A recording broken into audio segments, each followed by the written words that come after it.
Mangalagiri TDP ఆఫీసులో నిర్వహిస్తున్న ఉగాది వేడుకల్లో టీడీపీ అధినేత చంద్రబాబు మాట్లాడుతున్నారు. ఇప్పుడు లైవ్ చూద్దాం. ఒకటే చెప్తున్నా, ఈ సూపర్ 6 ఇంటింటికి తీసుకపోతే అవతల వాళ్లకు డిపాజిట్లు కూడా రావు. అది చేయాల్సిందిగా మిమ్మల్ని అందరినీ అదే మాదిరిగా మేము ఏమి సంకల్పించామో తెలుసుకోవాల్సిందిగా తెలుగు జాతిని మొత్తం కోరుతున్నాం. ఇంకా వివిధ వర్గాలున్నాయి.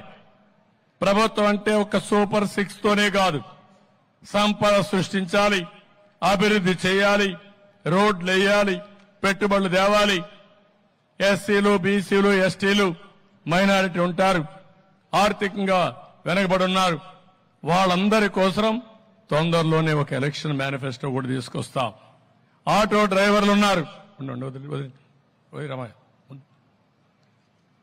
గురూజీ రామ్ నారాయణ్ జీ ప్రపంచ ప్రఖ్యాత జ్యోతిష్యులు ఇప్పుడు మన హైదరాబాద్ లో ఎటువంటి సమస్యలకైనా తక్షణ పరిష్కారం చేయబడును. సంప్రదించండి 96651137 9000004357.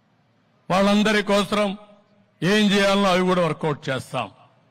అవన్నీ వర్కౌట్ చేసి కూడా వస్తాం. నేను అందుకే ఇంకొక మాట కూడా చెప్పాను.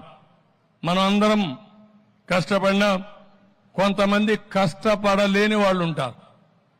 వృద్ధులు గాని, వితంతువులు గాని, ఆధారం లేని వాళ్ళు.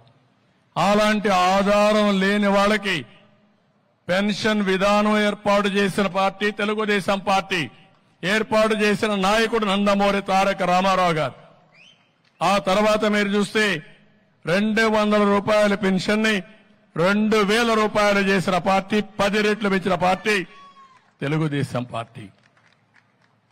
ఈ ముఖ్యమంత్రి మాట్లాడుతూనే ఉంటాడు, నోరు ధరిస్తే అబద్ధాలు. ఇవన్నీ కూడా వాస్తవాలు, ప్రజలు అర్థం చేసుకోవాలి. అదే సమయంలో మళ్లీ 4000 రూపాయలు ఇంటి దగ్గరకే మొదటి తారీఖున నేరుగా ఇస్తామని చెప్పిన పార్టీ తెలుగుదేశం పార్టీ. ఈ 4000 రూపాయలే కాకుండా ఎవరైనా ఆ నెలలో తీసుకోకపోతే నెక్స్ట్ నెల గాని 3 నెలల వరకు ఈ 4000 రూపాయలు ఇచ్చే బాధ్యత ఫ్రంట్ తీసుకుంటామని కూడా చాలా స్పష్టంగా హామీ ఇచ్చాం. ఇంకో పక్క వికలాంగులకి, ఫిజికల్ హ్యాండిక్యాప్డ్కి 4000 రూపాయల నుంచి 6000 రూపాయలు ఇస్తామని చెప్పిన పార్టీ తెలుగుదేశం పార్టీ. ఇవన్నీ కూడా తీసుకుంటేనే వాలంటీర్ వ్యవస్థ ఉంది ఇక్కడ. పాపం వాళ్ళ జీవితాలతో ఎంత ఆడుకుంటున్నా అంటే జగన్మోహన్ రెడ్డి నాకు అర్థం కావడం లేదు. మొన్నటి వరకు ఏం చెప్పాడు వాలంటీర్స్ ని, వీళ్ళందరూ కూడా మా పార్టీ వాళ్ళు ఉన్నారన్నాడు. మనం ఆ రోజు కూడా చెప్పాం, మీ పార్టీ కాదు, ఈ రాష్ట్రానికి సేవలు అందించడానికి వాళ్ళని ఉపయోగించండి, రాజకీయాల కోసం కాదు, మీకు సేవ చేయడానికి కాదు, ప్రజలకు సేవ చేయడానికని చాలా స్పష్టంగా చెప్పాం. ఈ మధ్యకాలంలో వాలంటీర్ వ్యవస్థను ఉపయోగించి తద్వారా రాజకీయ లబ్ధి పొందాలని ప్రయత్నం చేశాడు. ఎన్నికల కమిషన్ ఒకటే మాట చెప్పారు, ఏవైనా సరే పెన్షన్లు ఇవ్వండి, ప్రభుత్వ ఉద్యోగుల ద్వారా ఇవ్వండి, వాలంటీర్స్ ద్వారా ఇవ్వడం కరెక్ట్ కాదని ఒక నిర్ణయం చేశారు.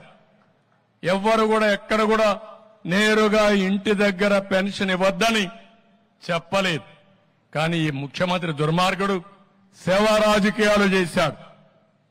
ముసలి వాళ్ళని తీసుకొచ్చి మంచి ఎండల్లో నిలబెట్టి పెన్షన్ ఇవ్వకుండా మళ్ళా తిరిగి పొమ్మని, మళ్లీ రమ్మని